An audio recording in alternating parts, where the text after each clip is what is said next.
요나는 주전 8세기 경에 하나님의 부르심을 받은 선지자인데, 기록을 보니까 엘리사 선지자의 제자로서 북왕국을 대상으로 해서 40년 동안 하나님의 메시지를 전했던 하나님의 사람이었습니다. 하나님께서 요나서를 기록하셔서 모든 하나님의 백성들, 하나님의 자녀들에게 보게 하신, 기록하신 목적을 세 가지로 우리가 정리를 할 수 있습니다. 하나님의 사랑과 자비는 이스라엘 민족들에게만 국한된 것이 아니고 세계 모든 민족들에게도 해당된다고 하는 것을, 구원의 보편성을 강조하기 위한 것이고, 둘째는 이방 선교의 사명을 감당하지 못한 이스라엘의 국가적인 죄를 깨닫기 위함이다. 하나님께서는 세계 많은 민족 중에서 가장 작고 보잘것이 없는 이스라엘 민족을 선택을 하셨습니다. 왜 그들을 선민으로 불러주셨는가? 그 작은 민족을 통해서 전 세계 모든 민족이 하나님을 믿고 또한 하나님의 백성들이 되기를 원하셨던 것을 볼 수가 있습니다. 세 번째는 하나님을 거역하는 불신자들에게 죄를 회개치 않으면 반드시 하나님의 심판을 받게 된다는 것을 경고하기 위해서 기록을 했다고 하는 것입니다. 오늘 1절과 2절의 말씀을 보게 되면 여호와의 말씀이 아미떼의 아들 요나에게 임하였다 그랬어요. 요나의 아버지의 이름은 아미떼인데, 이 뜻은 나의 진리 또는 아멘이라는 뜻을 가지고 있습니다. 아미떼가 살던, 요나가 살던 그 시대는 우상 숭배와 불경건한 시대로, 참 믿는 자들, 하나님을 바로 섬기는 자들을 찾아보기 어려운 시대에 그들은 어떤 삶을 살았는가? 하나님의 말씀대로 그들은 살았고, 세상 사람들이 사는 삶의 방식을 따라서 살지 않고 하나님의 말씀대로 살면서 또한 진실된 삶을 살고, 그리고 하나님 말씀에는 항상 아멘 순종하는 그런 삶을 살았는데, 나중에 결혼해서 아들을 낳았는데 그 아들의 이름을 요나라 그렇게 지었습니다. 요나의 이름의 뜻은 비둘기라는 뜻을 가지고 있습니다.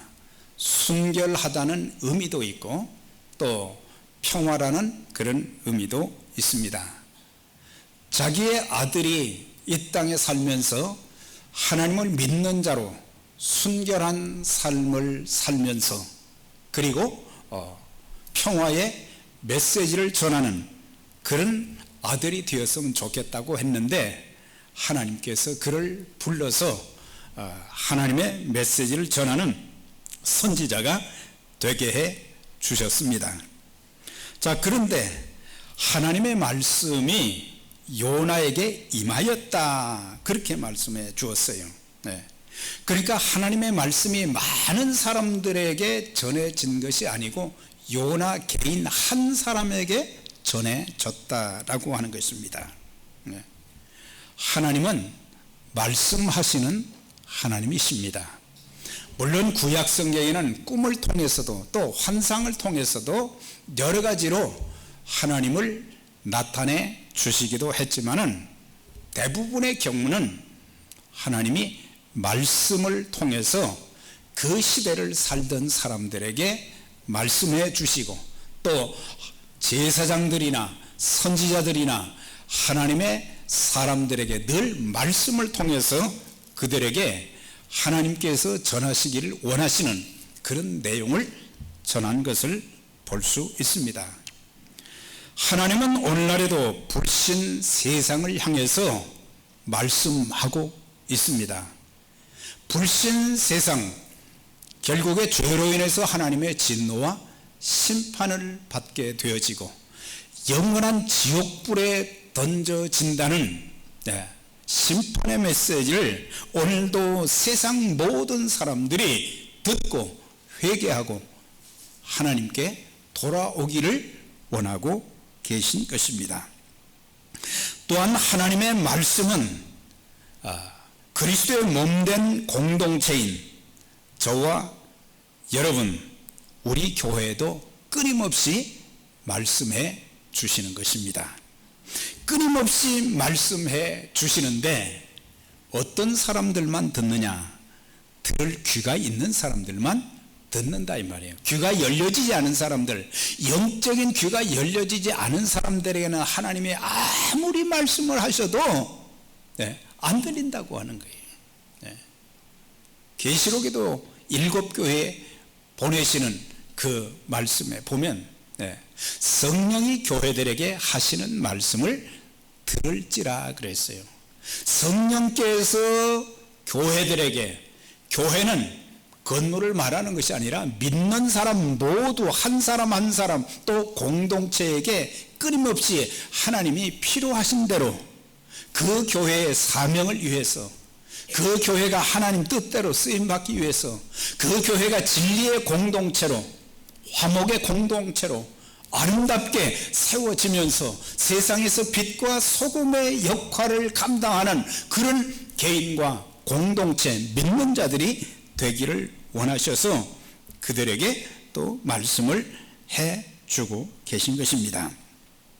특별히 오늘 우리가 하나님 앞에 이런 예배를 드리게 되는데 하나님께서 나와 여러분들에게도 개인적으로 말씀해 주시기를 원하시는 거예요. 사실 그 성경에 보면 구약에 많은 선지자들의 이름이 나오잖아요. 특별히 예레미야라든지 또한 엘리야라든지 그 다음에 에스겔 선지자의 그런 그 하나님의 기록되어진 말씀을 읽다 보면은 수없는 말씀들, 수많은 말씀들이 있는데 항상 그 앞에 보면은 여호와의 말씀이 엘리야에게 임하여 이르시되, 하나님이 그들에게 임하여서 말씀하셨다.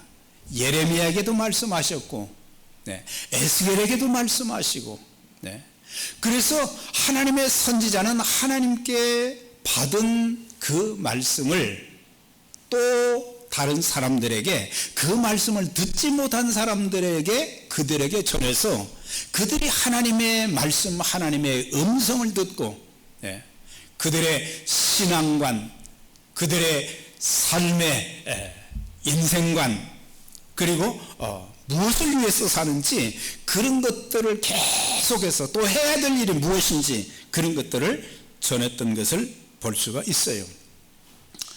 특별히 요나는 선교의 선지자라고도 우리가 부르는데, 사실 구약의 모든 역사뿐만 아니라 신약 전체의 역사, 오늘날 기독교 2000년의 역사는 선교의 역사라고 해도 과언이 아니에요.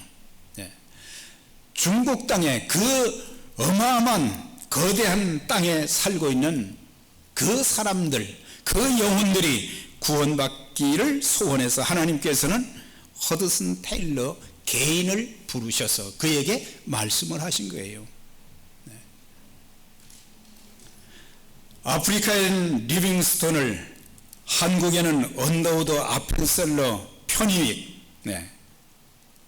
선교사를 보내서 복음을 전하게 하셨고, 인도에는 윌리엄 캐리, 또한 버마에는 아도니람 저드슨, 그 외에 기독교 2000년 역사뿐만 아니라 오늘의 시대에도 수많은 선교사들이 세계 각지로 흩어져서 어려운 가운데도 복음의 사역을 감당하는 것은 자기들이 하고 싶은 일이기 때문에 한 것이 아니에요.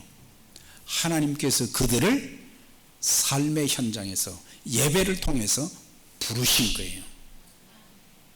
그런데 하나님이 아무리 말씀하셔도 그 듣는 사람들이 아멘으로 받지 않고 순종하지 않으면 갈 수가 없는 거예요. 그런데 그들은 내 형편은 그렇게 할 수가 없지만 하나님께서 나에게 말씀하시니까, 하나님께서 나에게 들려주시니까, 내가 하나님의 자녀인데, 내가 하나님의 백성인데, 그래서 그들은 순종하여 갔어요.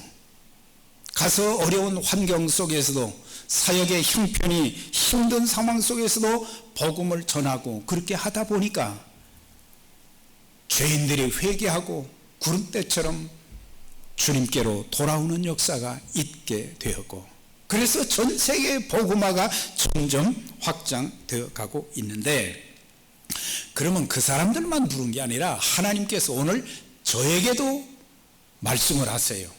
저에게도 말씀을 하시고 여러분들에게도 말씀하시는 거예요. 지금 우리에게 무엇이 필요한지를, 죄를 회개하지 않은 사람에게는 죄를 회개하도록 하나님이 말씀하십니다. 기도하지 않은 사람들은 기도하라고 또 주님은 촉구하십니다. 복음을 전하지 않는 사람들에게는 우리에게 이제 복음을 전하라고 합니다. 빛과 소금의 삶을 가정에서 세상에서 살지 못하는 사람들을 향해서는 너희는 빛과 소금의 역할을 감당하라고 말씀하고 계시는 것입니다. 그래서 우리가 하나님의 음성을 듣는 그런 삶이 되어져야 되는데, 요나 개인에게 임한 것으로 끝나는 것이 아니라 내게 임하는 말씀, 하나님께서 요나에게 사명 주신 것처럼 저와 여러분들에게도 사명을 주시는 하나님이십니다. 물론 여러분들을 전부 저 오지에 선교사라 가라고 하시는 건 아니에요. 우리의 가정의 선교사가 되어져야 되고, 그 다음에 또한 직장과 또한 사업장과 사회에 나가서 하나님의 일꾼으로 부름받은 복음의 사명자로 쓰임받으며 살기를 원하셔서 하나님께서 우리를 부르고 계신 거예요.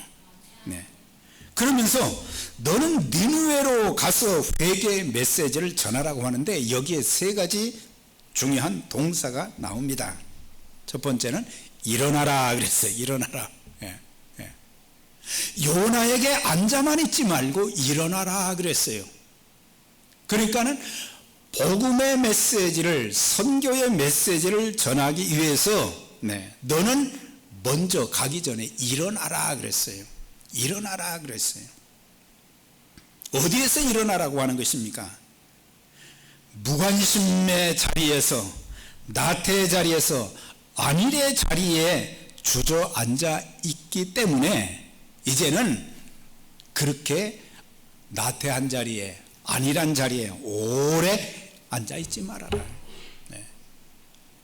우리에게 주된 관심은 예수 그리스도의 생명의 복음을 전하는 일인데, 하나님의 관심은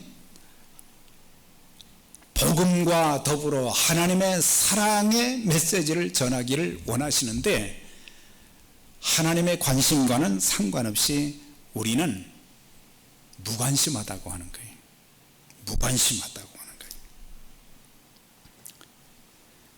제임스 케네디 목사는 오늘날의 그리스도인들을 향해서 이렇게 말을 했어요. 오늘날 교회를 출입하는 자들의 95%는 벤치 워머에 속한다. 그렇게 말을 했어요. 아마 좀 심하게 표현을 했는지는 모르겠어요. 벤치 워머, 의자만 따뜻하게 하고 돌아가는 정도로 더 이상의 변화나 하나님의 기대하는 일들이 전혀 일어나지 않는다라고 하는 거예요. 이제 하나님의 자녀된 자들이 그런 무관심과 안일함과 나태의 자리에서 좀 일어나야 되는데, 그냥 주저앉아 있다. 앉아 있는 건 참 얼마나 편안합니까? 편안한 거예요. 하나님의 자녀들이 일어날 시기가 되었다. 우리 교회가 일어나야 된다. 타성적인 자리에서 일어나야 된다. 타성이라는 말은 영어로는 매너리즘이라고 그러잖아요. 매너리즘. 타성에 젖어 있다 이거예요. 그러니까 타성적인 그런 모습, 그리스도인들도 생명의 복음, 살아있는 예수님이 내 안에 계시고 나와 동행하시는데도 우리들은 우리의 삶이 변화가 없고, 또한 하나님이 기대하시는 일들이 전혀 안 일어나고 있다고 하는 거예요. 우리가 주일이면은 뭐 주일날 빠지는 분들도 많지만은 주일이면 우리는 어김없이 교회를 나옵니다. 또 헌금도 드립니다. 아, 이 정도면 잘 믿는 축에 속하겠다 그렇게 생각이 되지만은, 우리가 주일이면은 당연히 교회에 오는 걸 알고 또 헌금 드리고 교회에서 또 직분에 따라서 봉사할 수 있는 그런 일들 하니까, 아, 이 정도면은 크리스천이다, 괜찮은 그리스도인이다 그렇게 생각할지 모르지만, 이게 지금 타성화되었다고 하는 거예요. 타성화되었다는 말은 신앙의 성장과 성숙이 없다고 하는 거예요. 신앙의 성장과 성숙이 있어야 되는데 신앙이 자라지 않는다는 거예요. 베이비 크리스찬들이 너무 많다고 하는 거예요. 어른처럼 좀 성숙해야 되고, 그 다음에 그리스도를 닮은 인격, 성령의 열매가 보여지는 그런 성숙함이 있어져야 되는데, 종교적으로 와서 예배를 드리고 가는 그것은 있지만은 그 다음은 아무것도 없다고 하는 거예요. 자, 성령의 9가지 열매 한번 제가 손가락으로 세볼 테니까 여러분들이 한번 말씀해 보시겠어요? 성령의 열매는 사랑, 희락과 화평과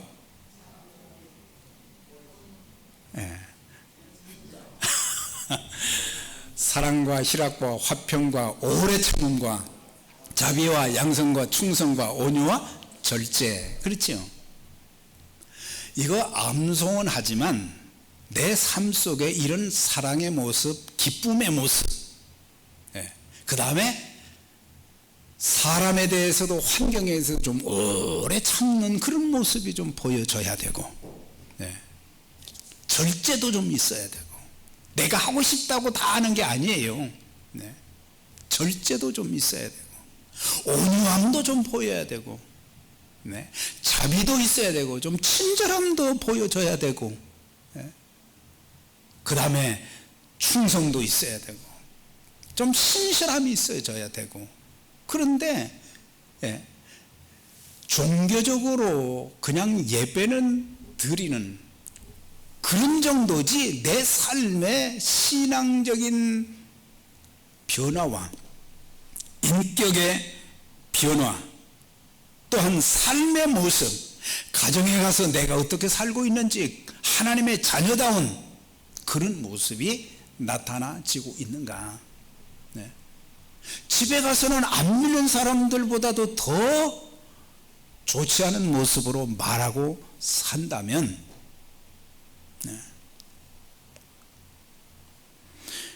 그래서 타성은 오래되어서 변화나 새로움을 볼 수 없는 굳어진 모습이라고 하는 거예요. 그렇게 많은 세월을 교회 생활을 했는데 좀 달라져야 되는데 안 달라진다는 거예요. 좀 변화져야 되는데 변화가 안 된다고 하는 거예요. 성령의 열매가 맺혀져야 되는데 성령의 열매가 맺혀지지 않는다고 하는 거예요. 너희가 믿음의 덕에 지식을 지식의 절제를 절제에 인내를 인내 경건을 경건에 형제우를 형제 우에 사랑을 공급하라고 하는 이런 믿음의 성숙함이 잘 안 보여진다고 하는 거예요. 그래서 타성적인 자리에서 일어나야 된다 그랬어요. 일어나라. 그 다음에 가라 그랬어요. 가라. 가라. 가라 그랬어요. 불안하고 짜증나는 우리의 삶의 현장으로 가라고 하는 거예요. 우리를 환영하지 않는 곳, 비판과 멸시가 있는 곳이라도 주님이 가라고 하면 가야 된다고 하는 거예요. 그리고 가서 외치라 그랬어요. 그것은 구원의 말씀, 생명의 말씀, 영생의 말씀을 이렇게 전하라고 하는데, 하나님은 요나에게 그 사명을 주셨어요. 그런데 선지자 요나는 하나님이 말씀하시는 것을 받아들이지 않고 제가 기쁜 마음으로 가겠습니다가 아니고 싫어했다 그랬어요. 아니, 아수르 제국의 수도인 니느웨에는 12만 명의 성 안에 사람들이 있다고 했는데, 그 사람들에게 심판의 메시지라고 그러니까 망한다는 의미도 있지만 구원의 메시지거든요. 그걸 전해서 그들을 살리라고 하는데 싫어했어요. 회개의 메시지를 전하는 것, 심판의 메시지를 전하는 것, 지옥 설교하는 것 참 쉽지가 않아요. 오늘날은 예수 믿으면 복 받습니다. 저는 예수 믿고 나서 제 팔자가 바뀌었어요. 제 인생의 최고의 복을 받았어요. 구원의 복뿐만 아니라 지금까지 신앙생활하면서 하나님께서 주신 은총과 복을 일일이 다 열거를 할 수가 없어요.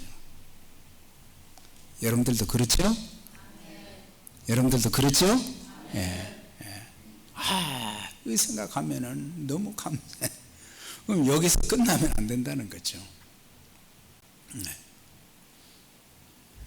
요나가 사역하던 당시 왕이 여로보암 2세라고 그러는데, 그때 당시 이스라엘 북왕국 10지파의 왕인 여로보암이 통치하던 시대는요, 경제적으로 아주 풍성한 시대였어요. 그래서 사람들이 돈 걱정하지 않을 정도로 경제가 좋았어요. 사람 살기가 그렇게 좋았어요. 그런데 거기에 비례해서 그 민족이 하나님을 섬기는 대신 우상을 섬기고 하나님 말씀 불순종하고 부도덕하고 타락하고, 사실은 하나님의 진노가 니느웨뿐만 아니라 이스라엘 민족들에게도 점점 임해오고 있었는데, 사람들은 살기 좋다 이거예요. 지금 걱정 근심이 없다고 하는 거예요. 그런데 영적으로 얼마나 그들이 지금 잘못되고 있는데, 그런데 하나님께서는 이스라엘 민족에게 계속해서 심판의 메시지를 전하라 그렇게 하지 않고 니느웨로 보내신 것을 볼 수가 있어요. 왜 그러셨을까? 하나님께서는 유대 민족만, 이스라엘 민족만 사랑하신 것이 아니에요. 이방 민족도 사랑하셨는데, 니느웨에 그를 보냄으로 말미암아 그 충격을 통해서 이스라엘 민족들 10지파도 하나님 앞에 회개하고 돌아오기를 바랬던 하나님의 마음이 거기에 담겨 있다고 하는 거예요. 그러니까 이스라엘 백성들은 니느웨 백성들이 하나님의 명령에, 요나가 전하는 메시지에 불순종하면 이제 망하게 되잖아요. 하나님께서는 그들이 불순종하면 망하는 것을 그들에게 보여주면서 그들도 하나님 앞에 돌아오게 하기 위한 것도 있고, 또 니느웨 백성들이 회개하게 되면 이스라엘 백성들도 그런 악한 민족들, 악독이 내 앞에 상달되었다. 너무 악이 많은데 그 민족도 회개하고 하나님 앞에 돌아오면 용서하시는 것을 보면서 우리의 죄도 용서해 주실 것이다. 그래서 니느웨뿐만 아니라 이스라엘 민족에게도 회개 역사가 일어나기를 하나님께 돌아오게 하기 위한 하나님의 방편이 거기에 담겨 있는 것을 볼 수가 있어요.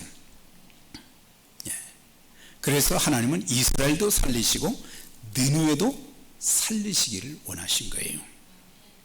교회에 출석하는 모든 믿음의 가족들은 항상 내 자신이 먼저 죄를 회개하고 예수를 확실히 믿고 있는가, 정말 예수님을 구세주와 주님으로 여러분 마음속에 모셨고 성령이 여러분 안에 계신 것을 확실히 믿으십니까? 그냥 교회 다녔다고 구원받는 게 아니에요. 그냥 교회 다녔다고 해서 천국 다 가는 게 아니에요. 믿는 진실된 믿음을 가진 사람들이 그곳에 갈 수 있는 거예요. 자, 그러면은 나에 대한 확인이 끝났으면 그 다음으로는 구원받지 못한 다른 사람들에게 관심을 가져야 된다고 하는 거예요. 그러니까 지금 선교사로 가라는 그런 의미가 아니고, 우리 가정에도 아직도 예수님을 영접하지 못한 사람들이 있을 수 있다라고 하는 거예요. 우리 부모님도 있을 수 있고, 우리의 자녀들도 있을 수 있고, 나와 아주 친한 그런 사람들, 형제와 같은 그런 사람들 중에도 아직도 예수님을 믿지 못하는, 예수님을 만나지 못한 사람들이 있다고 하는 거예요. 언제 어느 때 세상을 떠날지 아무도 모르는 거예요. 아무도 모르는 거예요. 누가복음 16장에는 예수님께서 말씀하신, 비유를 통해서 말씀하신 그 내용이 있어요. 한 사람은 부자였고 한 사람은 거지였다 그랬어요. 이 두 사람이 이렇게 살다가 때가 되어서 두 사람 다 죽어서 장사되었다 그랬어요. 육신은 땅에 묻혔지만은 그들의 영혼은, 한 사람은 아브라함의 품에 천국에, 다른 한 사람은 지옥불에 들어가게 되었어요. 그런데 지옥불에 들어간 이 부자가 어느 날 위를 보게 되니까 거기에 자기 집 앞에서 구걸하던 거지 나사로가 아브라함의 품에 딱 안겨서 그렇게 평안하게 지내고 있는 그 모습을 보게 된 거예요. 근데 자기는 지금 지옥불에서 너무너무 고통스러운 거예요. 너무너무 고통스러워서 위를 바라보다가 위에 있는 아브라함 품에 안겨있는 나사로를 이렇게 보면서 아브라함에게 요청을 하잖아요. 나사로를 보내서 그 손가락 끝에 물을 찍어 내 혀를 서늘하게 하소서. 그러니까 지옥이 어떤 곳인가를 아주 생생하게 보여주고 있어요. 너무너무 목이 마르고 고통스러우니까 그의 손가락에 물 한 번만 찍어서, 손가락에 물 한 번 찍어가지고 그게 얼마나 대단한 효과가 있겠어요. 그만큼 지옥이 고통스러운 것이다라는 것을 알려주는 거예요. 그런데 너와 우리 사이에는 큰 구렁이 있어서 오고 갈 수가 없다 그랬어요. 그러니까 두 번째 요청을 하잖아요. 우리 집에 가면 형제 5이 있는데 제발 나사로를 보내서 그들에게 복음을 전해서 우리 형제들은 나같이 이렇게 고통받는 곳에 오지 않도록 해달라고 요청을 하고 있어요. 그런데 나사로를 안 보냈어요. 지금 세상에 선지자들이 있지 않느냐, 복음 전하는 자들이 있지 않느냐, 그 사람들에게 들으면 된다 그랬어요. 네. 참 이런 내용을 통해서 보면서 우리가 지옥 천국이 있고 지옥이 존재한다는 것을 확실히 알게 되면 우리의 신앙과 삶은 달라지게 돼요.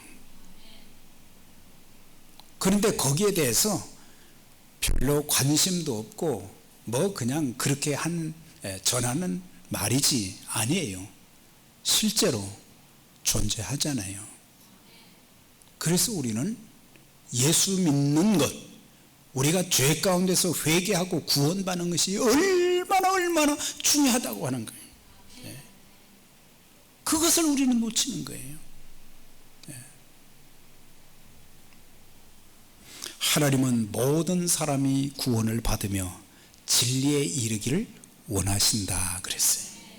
모든 사람이 구원받기를 원하셨다 그랬어요. 내 사랑하는 가족들, 내 사랑하는 이웃들, 내 사랑하는 부모님, 내 사랑하는 자녀들 다 구원받아서 천국에 들어가며 영생 복락을 누리는 그런 삶을 살기를 원하신 거예요. 요나를 통해서 니느웨에 살고 있는 12만 명도 마찬가지였어요. 근데 요나는 그걸 싫어했어요. 자기 마음에 안 든다는 거죠. 자기 민족을 괴롭게 한 민족이니까 저 사람들은 멸망해야 된다. 요나가 여호와의 얼굴을 피하려고 다시스로 가는 배를 탔다 그랬어요. 다시스로 가는 배를 탔다. 이스라엘에서 니느웨까지는 거리가 500마일이에요. 그런데 그는 다시스로 가는 배를 탔다 그랬어요. 다시스는 예루살렘 서편으로 3,200km, 2,000마일이나 된다 그랬어요. 그러니까 가까운 니느웨를 놓아두고 먼 데로 가면 하나님이 거기에도 계시지, 하나님께서 거기에 계시지 않을 것이라는 잘못된 생각을 한 거예요. 하나님 피해야면 될 것이다 그랬었거든요. 사랑하는 여러분, 우리가 영혼을 구원하는 하나님의 도구로 쓰임 받는다고 하는 것은 큰 특권이요 축복인 줄 믿습니다. 마태복음 21장에 보면 예수님께서 예루살렘으로 올라가시는데 예루살렘 성 안에 들어가시기 전에 주님께서 두 제자를 부르셨어요. 그리고 말씀하시를 지금 건너편 마을에 가면은 거기에 매여 있는 나귀와 나귀 새끼가 있을 것이니까 그걸 끌고 오너라 그랬어요. 그래서 이 두 제자가 가가지고 끌고 오려고 하는데 왜 끌고 가려고 하느냐 그랬더니 두 제자가 대답하기를 주께서 쓰시겠다고 합니다. 그랬더니 그 나귀 주인이 아무 소리 안 했어요. 그리고 자기의 나귀와 나귀 새끼를 내주었어요. 그런데 스가랴 9장 9절의 예언이 거기서 이제 맞아 들어가는 거예요. 그는 공의로우시며 구원을 베푸시며 겸손하여 나귀를 타시나니 나귀의 작은 것 곧 나귀 새끼니라.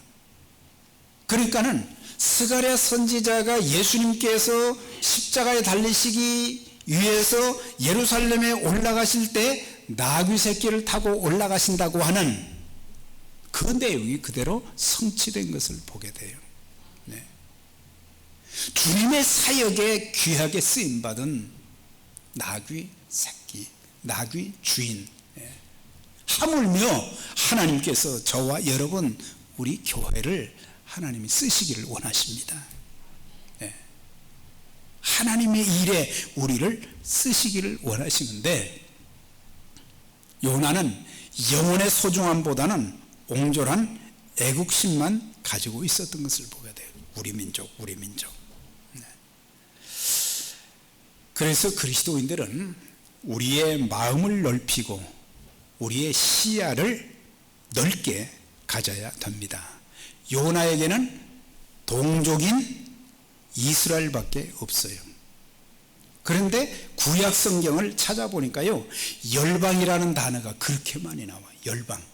하나님 구약 시대 때도 열방의 구원을 위해서 선지자들을 세우신 것을 볼 수가 있어요.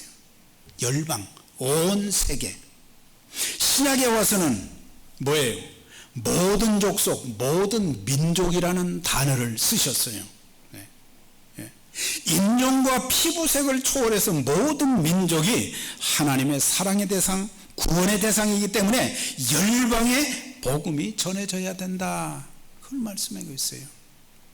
그래서 한 영혼이 천하보다 귀하다고 하셨는데 니느웨에는 12만 명이 있었다 그랬어요. 요나가 불순종함으로 인해서 하나님께서 대풍을 내리셨다.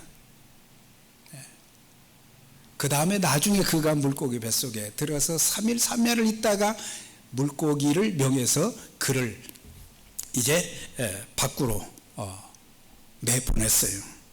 그때서야 회개하고 니느웨에 가서 그 성이 얼마나 큰지 48마일 정도 된다는 거예요. 그런데 하루 동안 가서 심판의 메시지를 전하니까 그 안에 10만 명이 왕과 모든 백성들, 어린아이 모두가 다 회개하고 하나님 앞에 돌아와서 열방의 구원이 이루어진 것을 보게 돼요. 한 사람이 순종하면 많은 사람이 구원받고 복을 받지만 한 사람이 불순종하면 나 때문에 많은 사람들이 고통당하고 버림받고 지옥 가게 된다. 우리 모두 순종하여 쓰임받는 믿음의 가족들이 다 되시기를 주의 이름으로 축원합니다.